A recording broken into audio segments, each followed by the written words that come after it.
But I just wanted to come back in and say, we went from Shine Bright Nation to Shine Bright Warriors when Amy did all her freaking bullshit that she pulled.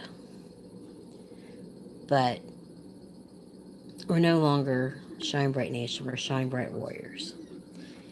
And I will stick up and by all of them. I will not stand by and watch people be bullied. Hell, I started an anti-bullying movement here in my town when my son was getting bullied in Galleon City schools. I'm on John's streams when he does, except last night. I fell asleep early last night. I wasn't feeling good. When he does his anti-bullying streams, because that is something that is close to my heart.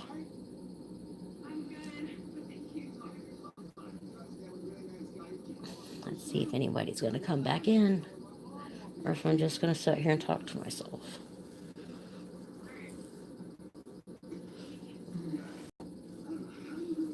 Oh.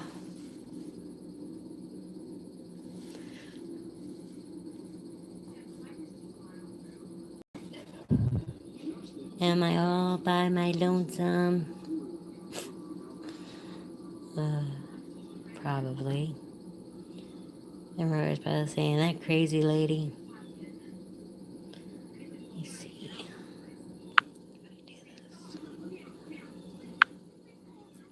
Let me see.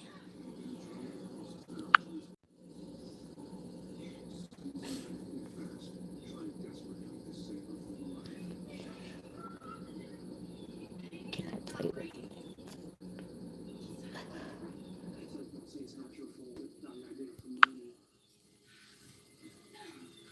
Trick it.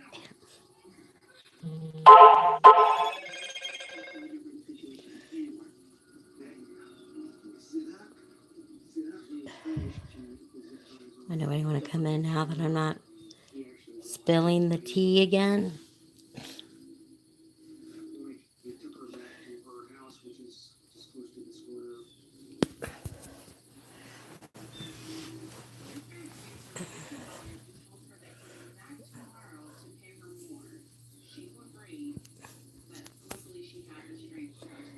Hello, hello, hello. Let's see.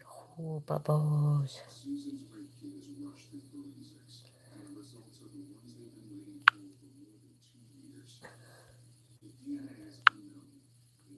Ooh, I'm sketch.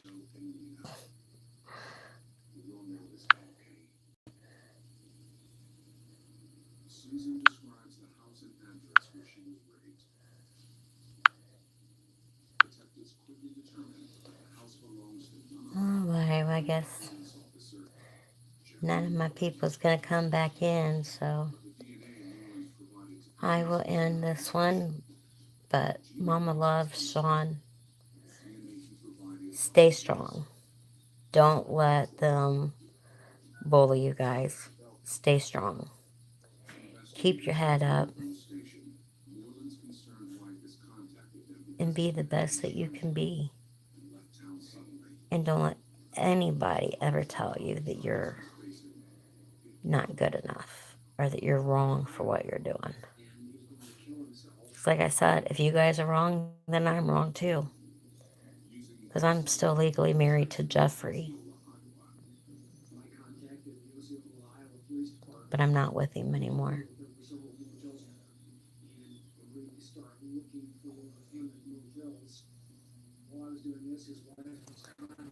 So I am going to end the stream, and I hope that everyone has a magnificent day and take care of one another. And remember, we went from Shine Bright to Shine Bright Warriors. And when they come at one, they come at all. If you pull up my Twitter page, the first thing you're going to see is a video that I made when some of us were getting bullied before. I do not like a bully. I cannot stand a bully.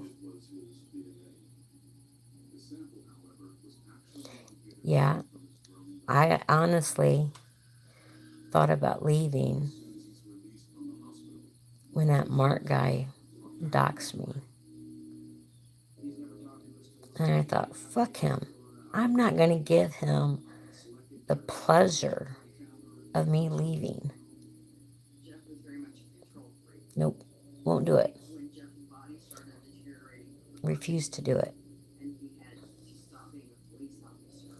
And there ain't one of you shine bright warriors that I would not stand up and fight right next to you. And that goes out to all of you. Not just Mama Loves and Sean. All shine bright warriors. I will stand up and fight right alongside all of my brothers and sisters that are the shine bright warriors. And like I said last video, about spilling the tea. Because you know what? They wouldn't attack Sean and Mama Loves when I'm doing the same damn thing. Yeah, Carmen, I came back. I've just kind of been rambling, hoping that, people will see if they didn't come back in. But, with Art getting bullied off of his program and having to shut his group down, no, that wasn't right. Not right at all. I may not go into arts much anymore, but when I see something that is wrong, I'm going to stand up and say that it's wrong.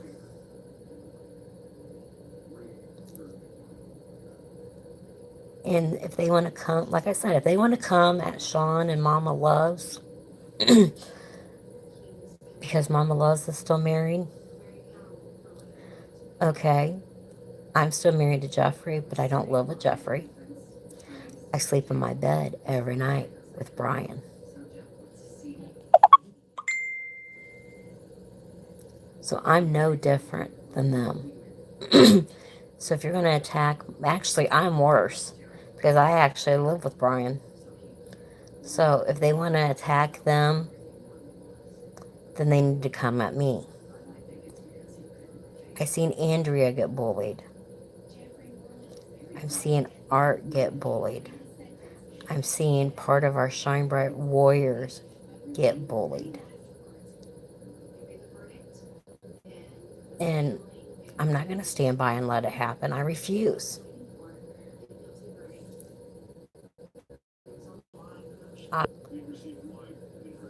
refuse to stand by and watch my friends and family get bullied. I will not do it. Refuse to do it. I took on the whole Galleon City school system when my son was being bullied. And it ain't no different with me, sticking up for Dylan and all the other kids that were getting bullied in Galleon than me sticking up for my friends and family on here.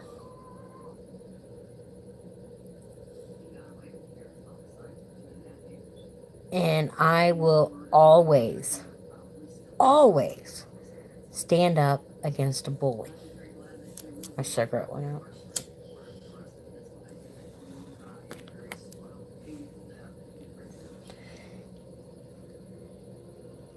And when I seen Mama Love's video earlier this morning after I got out of the shower and stuff, and I was watching the replay on it,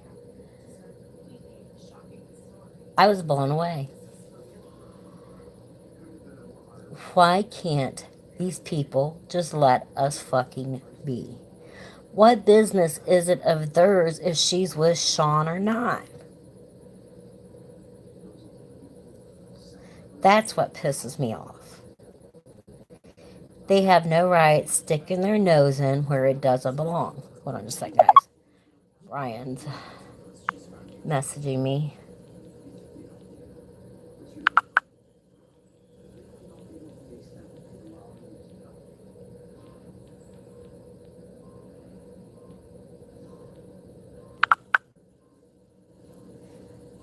But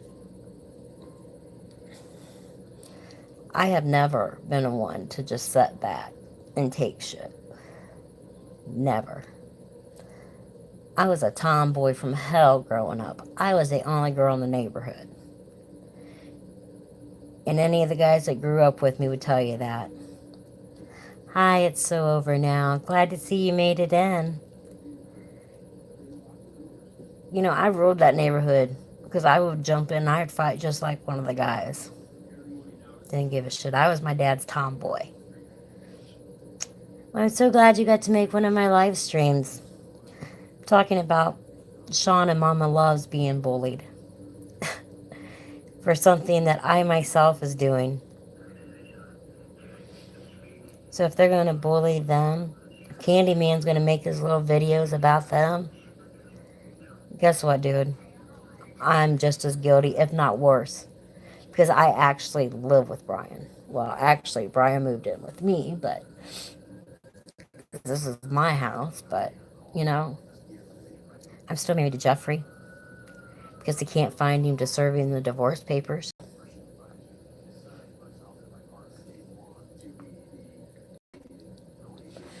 But, so I'm no better than what she is. I'm doing the same thing. So if they're going to judge her, they might as well judge me, but actually they need to judge me more. Because like I said, they don't live together. I actually live with Brian.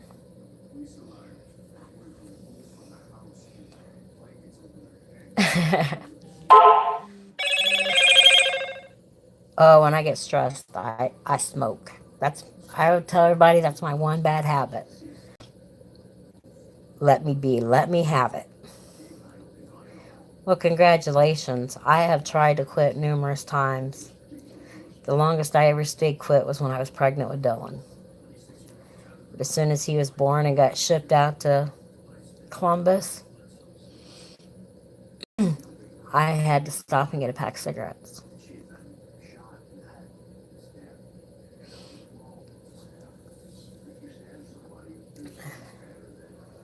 But even though he was there fighting for his life, I was the mother that sat there in the NICU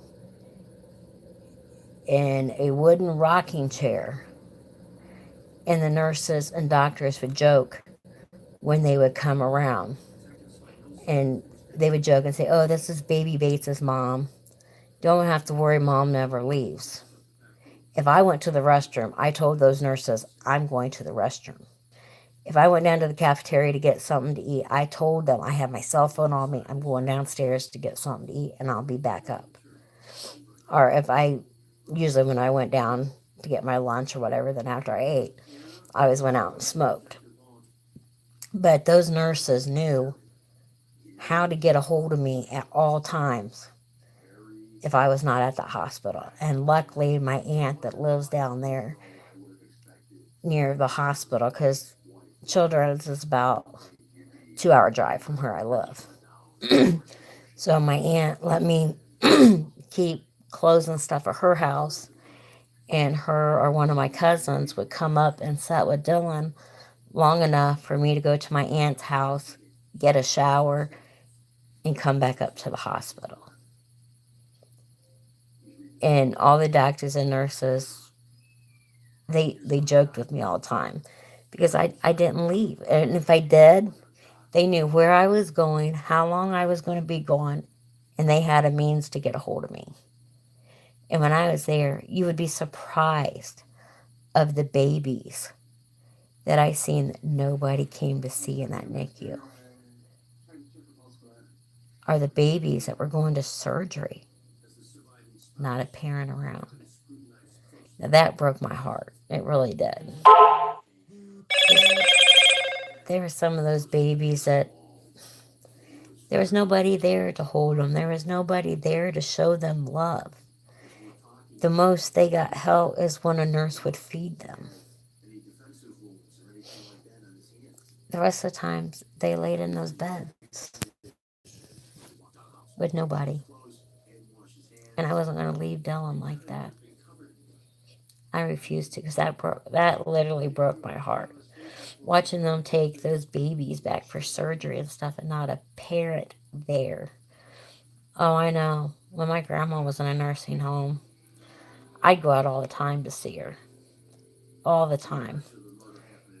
And that breaks my heart too, to see those people in those nursing homes like that. And so many of them, their families just put them there. They never come see them, never check on them, never nothing. And it's just like, wow, really? You're going to sit there and put your parents in a place like this and never come see them, never check on them, nothing. It is messed up. And it's over now. I am so thankful that I got to take care of my mother, that I had the schooling to take care of my mother until she went into a coma. Actually, I had took her out to eat. Me and her went to get lunch, and I noticed she kept, and it was like she couldn't stay awake, and I called her doctor, and I told Rob, I said, something's wrong with Mom. I said, she's not acting right. I can't keep her awake. And he's like, get her to the ER as soon as you can. And I took my mother in, and that's when they told us that her liver was failing. And and they were going to do surgery the next day. Well, when they opened her up, she had cancer. She had liver cancer. So basically, they came out and told my sister and I that really she was ate up so bad, and it was starting to move to her other organs, that basically all they could do was keep her comfortable. Well, the night before, Mom had always told me, he said, baby, I will never die with you in the room. I won't. And well, Mom had a DNR too. She didn't want to be put on machines. She didn't want to be kept alive like that. And I told her, I said, Mom, because she had told me numerous times, she says, baby, I don't think I'll make it much longer. She goes, Mom's tired. And the night before she died, I had told her, I said, Mom, if you are ready to go, go. I don't want you staying here for us. If you think it's your time, you go. And like I said, I started running a temperature and stuff, and I didn't want to go up to the hospital because I didn't know if I was starting to go into a flare or if I was actually getting sick, because usually I'll start running a temperature and stuff before my flare-ups. So the next morning I called Dad and I said, Dad, don't come get me. I'm not going up to the hospital today. I'm running a temperature and stuff, so I don't want to go up near Mom running a temperature. And he said, okay, baby girl. And I said, well, because at the time, the guy I was with, we only had one car, and he had the car because he was working out of town. And I said, well, I need to pick Dylan up from school if you're going to be up at the hospital. I said, which my uncle that just passed, and I was close to my Uncle Junior. I love my Uncle Junior to death. I said, do you think Uncle Junior would take me to the school to pick Dylan up afterwards? And Dad's like, oh, yeah, I'm sure he'd not have a problem with that. Just call him. Said, and if he can't, then call me, and I'll come back from the hospital early to take you. I said, okay, well, I told Dad I got a hold of Junior, and Junior's going to take me. Thank God I was in the Blazer with my Uncle Junior when I got the call. And my dad called me and he said, "Baby, she's gone." And I could hear the machines going off in the background. I'm like, "What do you mean? She's gone." He said, "Baby, Mom's not here no more. She's gone." And I lost it.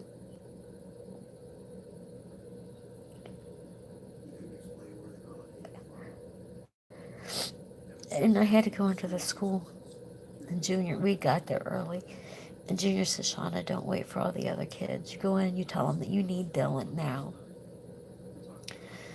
So I went in that school, bawling my eyes out. I'm like, "I need Dylan Bates and I need him now." His grandpa just passed. And Dylan come in the office and I was crying. He's looking around. His eyes were big. He's like, "Mommy, what's wrong?" I said, "You know how Nanny's been sick, baby?" He's like, "Yeah." I said, "Nanny passed. Nanny's no longer with us." And he lost it. I literally had to carry him. He was in third grade then. I literally had to carry him out and put him in my Uncle Junior's Blazer. He was crying so bad. And my Uncle Junior sat there and he cried with us. And he told me, he said, "Shauna," he said, "you know, your mom wasn't my sister-in-law. She was my sister.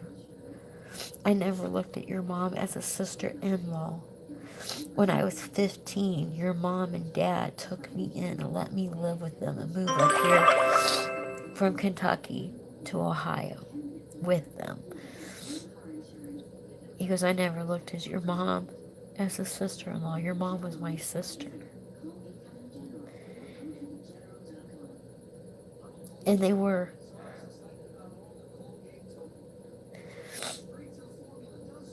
Oh, yeah, we do. And my mom was the person that would have tucked the shirt off her back and gave it to you if she thought you needed it. Anyone that ever met my mom cannot say a bad word about my mom. Everybody and all the people that were sending us letters and stuff after my mom passed, not a bad word one. Well, even the groomer that I take my little dog to because she does not like to have her toenails trimmed. I can't do that. She will not let me do that. So I have to take her to the groomer and have that done. But my mom used to babysit her son years ago. And when she seen me, she said, "What's your name?" And I looked, I said, "I'm Shauna." I said, "I'm Audie's daughter." She goes, "That's what I thought. You look like your mother." She goes, "Your mother was a wonderful person. I hated to hear that she'd passed." My mom was the one that she was constantly trying to feed you if you needed something. Her oldest sister, Shevagine, her one granddaughter, was in foster care. Well, Shevagine got visitations with Shelby. But Shelby and I are close now, but my dad is remarried. But it's he calls my stepmom Rosie Audie, which was my mom's name. 9 times out of 10, he calls her Audie, and she'll be like, "I'm not Audie Clyde, I'm Rosie." But she's good to my dad. Me and Rosie's had our tiffs, but she is good to my dad.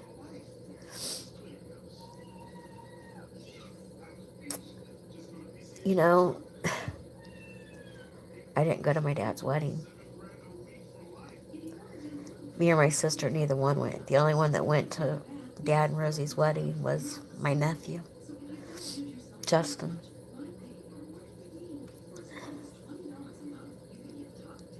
It is hard for me to walk in my dad's house, to see Rosie sitting in my mom's chair, fixing stuff at my mom's table that she had the Amish make for her, and Mom loved that. And she still wears some of my mom's clothes. Hi, three amigos. And, you know, I was raised that way.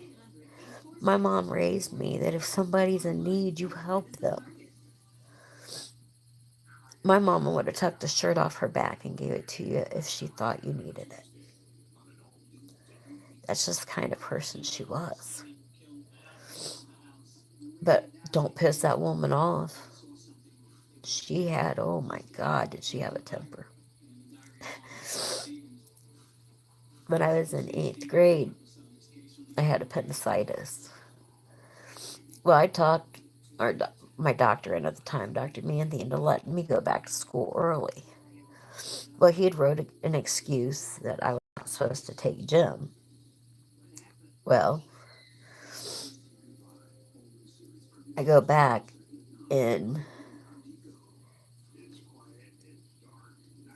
Miss Younger, I did not like this woman at all, our gym teacher. And I had the doctor's excuse that I was not supposed to take gym. And they were doing the mile runs that day. And she was, get out there. I said, I'm not supposed to be taking gym. I said, you have my doctor's excuse. She said, I said you're running the mile. Get out there. Well, I did, and I reopened my incision. Well, that's where they had all this call waiting and everything, and they kept trying to call my mom, trying to call my mom, and trying to call my mom, and couldn't get a hold of my mom. Well, my uncle that lives... Okay, Three Amigos, I will. And so, my Uncle Junior, the one I was telling you about, I was in the car with when I got the call about my mom. He only lived like 5 houses away from the middle school. So I told him, I said, let me call my Uncle Junior and he can get my mom. Well, they let Uncle Junior come pick me up and sign me out of school and take me to Mom. And Mom called Dr. Manthi and told him what had happened and that they were taking me to the ER. Well, Dr. Manthi, anytime we called him, if we had a problem with Mom, because my mom was a real brittle diabetic, she could be in the 500s 1 minute and drop down to 30 the next. And anytime I ever had a problem, I had Dr. Manthi's home phone number. And if it was after hours, he was in the office, all I had to do was call him at home and he would meet us at the ER.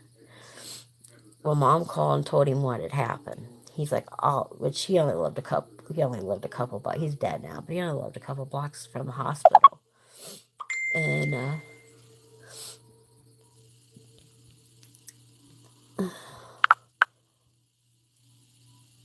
And I get there, and the next thing I know, they're rushing me into surgery. Well, I guess while I was in surgery, Mom went back to the middle school. And the way the old middle school used to be, because I didn't go to these new schools that they got built now. There was 3 floors and like a half floor from the bottom floor was where the office was. They heard my mother in the office with the door shut, yelling up on the 3rd floor. And from what everyone told me, Mom was, they were afraid. Oh, that's my other damn phone that keeps going off. I have that one set up for messages and stuff, for like doctors and stuff like that. And then I have my normal everyday phone I use. And because right now I'm using my S9, and then I can't remember what this Motorola one is. That's basically just for like doctor's appointments and stuff like this. This is my everyday one. And Mom was none too happy. I didn't have to take gym the rest of the year. And then I got to sit in study hall. Now it's Brian keeps messaging me.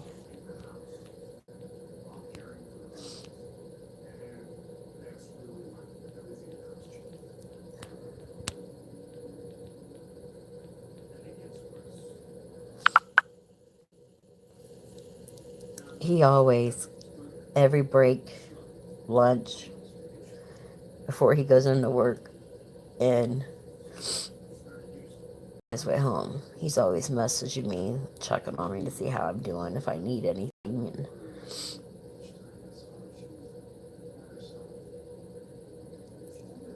thanks, hon. He is really. Brian's good to me. I couldn't ask. I don't want, I guess I should say, for anything. He makes sure that I have everything I need. He really does.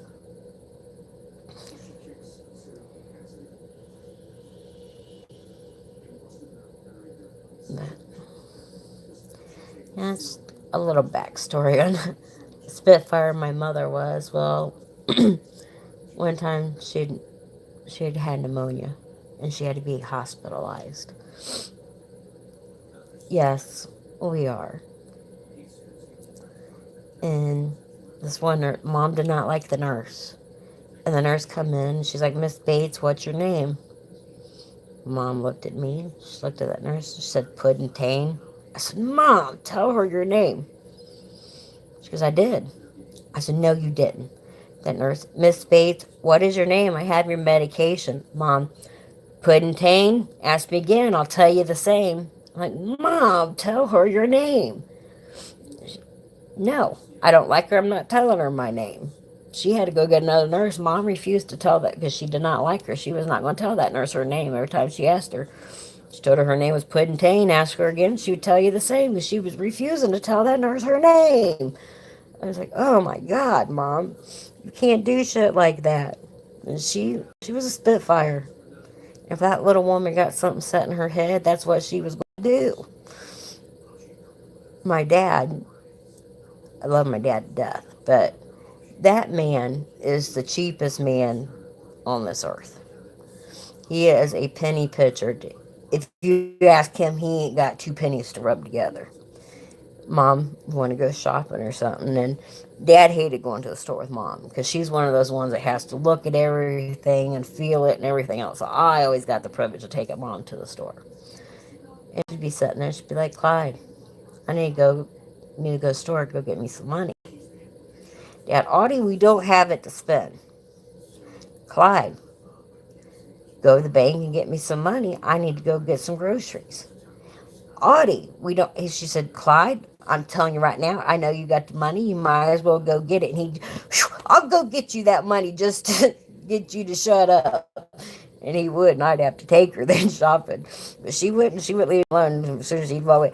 Swear to God, that's the cheapest man God ever stuck breath into. He'd steal the coins off a dead man's eyes if he thought he could get away with it. But she would. She'd stick right in there and fight with him. Finally, he got tired of fighting with her. He'd be like, fine, I'll go get it. But Mom would. She wouldn't leave him alone till he did whatever she wanted. But she always got her way. She was stubborn and bullheaded. Which everyone tells me that I'm stubborn and bullheaded just like her. Because I guess I am in a way. Because if I'm going to tell you I'm going to do something, that's what I'm going to do. I don't care. Dad used to always call me on her. Yeah, it is. Because I do the same thing. And Dylan's always like, Mom. Because I'll look at prices. And 9 times out of 10, I'm not buying the name brand one. When I can buy the store brand, and it's just as good as the name brand one. I ain't a bit too shy to say, I shop at like Aldi's and save a lot. And even at Walmart, I will look. Because you got to be careful sometimes, even at Walmart. Because I was a CSM at Walmart. Because sometimes the actual Walmart brand will be higher than the actual name brand. So you have to watch prices there. But Dylan's always like, Mom, why do you do that? I said, Dylan, you got a roof over your head, don't you? Yeah. You got clothes on your back, right? Yeah. Got a roof over your head, right? Running water, heat, yeah. That's how we pay for it. Mom, they'll get mad at me. But I'm like, I ain't going to pay this price for Ruffles when I could go over here and get the Great Value brand for the same cheaper, and it's the same damn thing. I'm like, no, no, no, no. He'll, he always gets mad at me. Mom, I don't know why you do that for. I'm like, it's the same damn thing, Dylan. It just says great value instead of ruffles on it. Well, yeah, there's a few things I do as far as like spices and stuff that I put on my stuff, but for the most part, hey, store brands just, well, even like my onion powder, garlic powder, stuff like that. I buy the Walmart brand. You can get them two for $1 most of the time. I can get two of them for $1, and rather than pay three some for the name brand one. Shauna's getting the two for the dollar one, especially as much as I cook. I'm constantly, well, Brian ordered pizza last night, but normally I cook every night. It is. And Dylan, like, Mom, why are you doing that for? Why don't you just buy this one? I'm like, Dylan, look at what you get for the same price there compared to what if you buy the name brand. All you're paying for is that brand name. And from being a CSM at Walmart, I was a customer service manager there, the one in Bucyrus here for 3 years. And I can tell you, there was no difference. That's why I said sometimes you got to check the prices because sometimes Walmart's great value brand will actually be more than the name brand. But a lot of times, like the rippled great value chip is actually made by Ruffles for Walmart.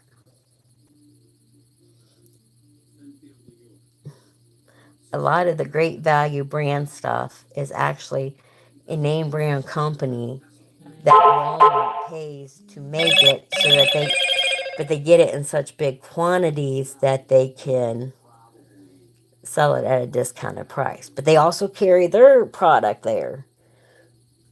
Like I said, the Ruffles, and if you look at the wavy great value brand chips, it's the same damn thing. It's just Walmart pays Ruffles so much to be able to package them with the great value name on them and mark them down at a lower price.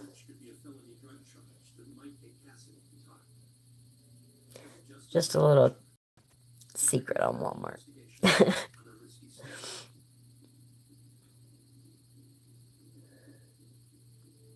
Yeah, Carmen. I didn't know it either until I worked there.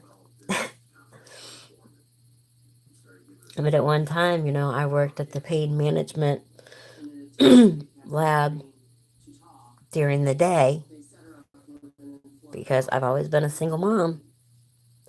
And then I worked as a customer service manager at Walmart at night. I worked two jobs. It is all a marketing scam. It really is. It is. And Dylan gets mad at me. He's like, Mom, why are you doing it?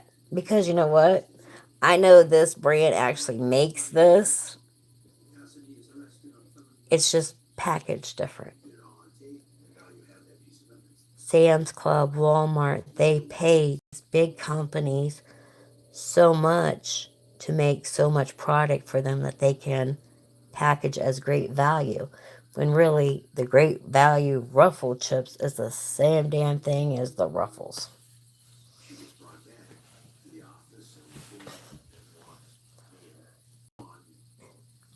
And Shauna is not going to pay the price for Ruffles when I can get the great value and a lot bigger bag for the price that they want for that bag of Ruffles when I know Ruffles makes them. No, they're going to get mad at me because of it. But I'm like, no, no, no, no, no. You want Ruffle chip? You get you a bag of the great value. They're the same damn thing. I ain't paying. Oh, I know. There ain't nobody out there chipping ice for that $4 water. I do have that much of my daddy in me. If I can buy something cheaper that's the same damn thing, I'm going to do it. But like I said, I've been a single mom practically his whole life. And at one time, I worked 2 jobs to make sure Dylan had everything he needed. And when I was at work, my mom or my sister babysat him for me so I could work to support him. And then when I got sick, and the doctors, because of the nerve damage from the Guillain-Barré syndrome that paralyzed me, which it never goes away, it always lays dormant in the body. It's an autoimmune disease. You know, the doctors, because of the nerve damage, well, I just seen my neurologist here a couple weeks ago. Well, actually, on my birthday, February 19th, was my appointment with him. He will not, he told me he would not. I'm telling you. And Dr. Bador is like, I will not release you to go back to work. Because I've asked numerous times. He said, with the nerve damage that you have, you are a liability. And I would not feel comfortable. It is a lot, but you know what? I used to have 2 bags like that at one time. I am down to half of what I used to be on.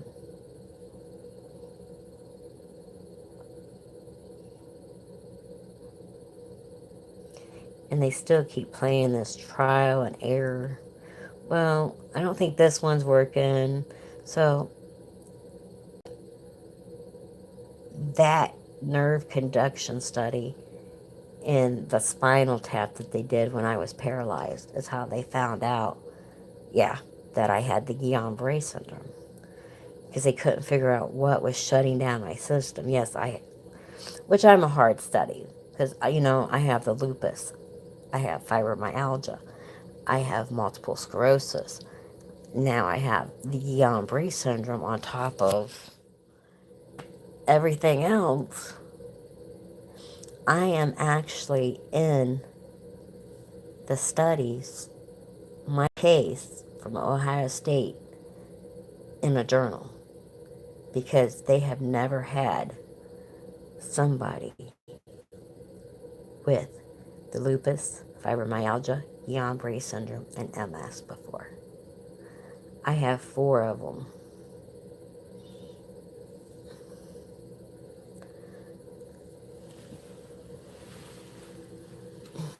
And the head doctor over the neurology department down at Ohio State University, which is like our big main hospital here in Ohio.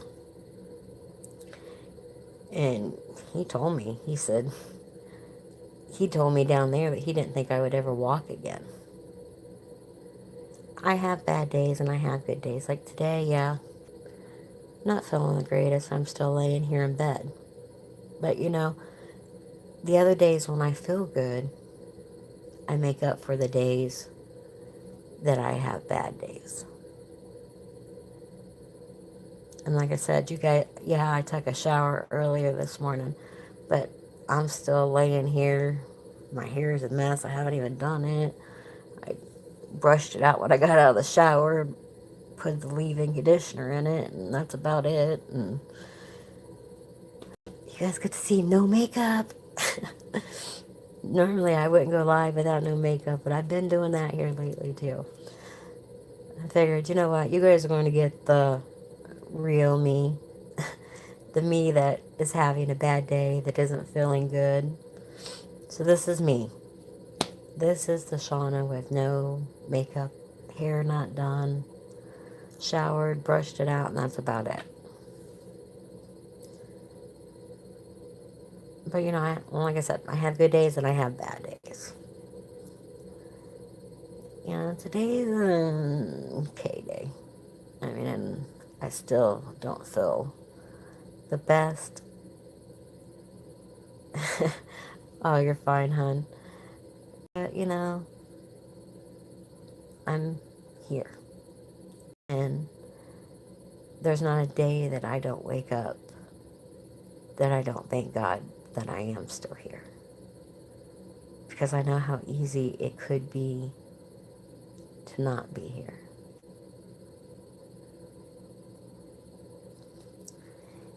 The haters gonna make up stories anyways. I don't even have the energy to fight with them anymore. They want to make something up, go ahead. Because there's always going to be that hater that's going to be out there, be oh, blah, blah, blah, blah, blah, blah, blah. Don't faze me a bit anymore. I was a tomboy from hell growing up. I was the only girl in my neighborhood my age. And to this day, because I've ran into some of the guys that I used to grow up with and stuff, and they've told Dylan horror stories. Yep, haters gonna hate. So, ain't nothing I can do about it, so I could care less what they gonna say. I'm sure they're on there. Oh, she ain't got no makeup on today. Her hair looks a wreck. And when he told me that, I said, no, I will walk again. I will be able to feed myself and dress myself and bathe myself again. And he said, I don't want you to get your hopes up because there's no promise of it with the Guillain-Barré because it attacks the nerve cells and we don't know how much damage it's actually done. I went from being down there for 2 months to the rehab unit here at my local hospital. I was there for 2 months and I came home with home health, occupational, and physical therapy coming in my home and working with me. I had, because I still couldn't walk the greatest. If I got up, somebody had to be behind me with a gait belt holding me because my balance and stuff wasn't right. And I had a bedside commode, basically, that they brought in and put in my bedroom.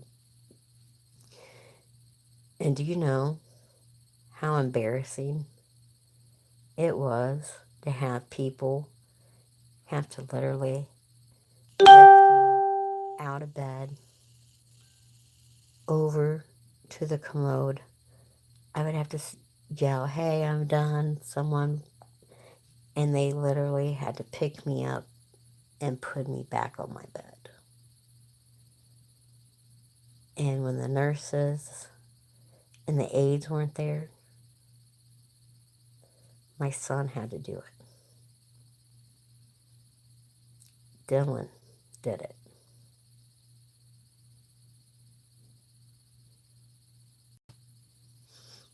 My son and I have been through so much together. We really have. My son and I have a close bond because of it.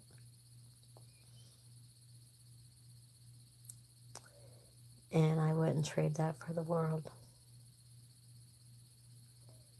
My son knows no matter what, Mom always has his back. Always.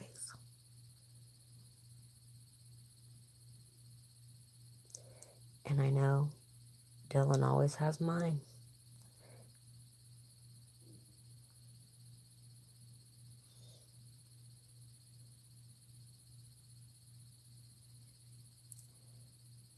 Wow, I think this is the longest I've ever been on, guys. But I think I'm going to end this. We're getting up to almost 51 minutes on this one. But thank you to everybody that came in and listened to me ramble. But I am going to hop off here. Y'all have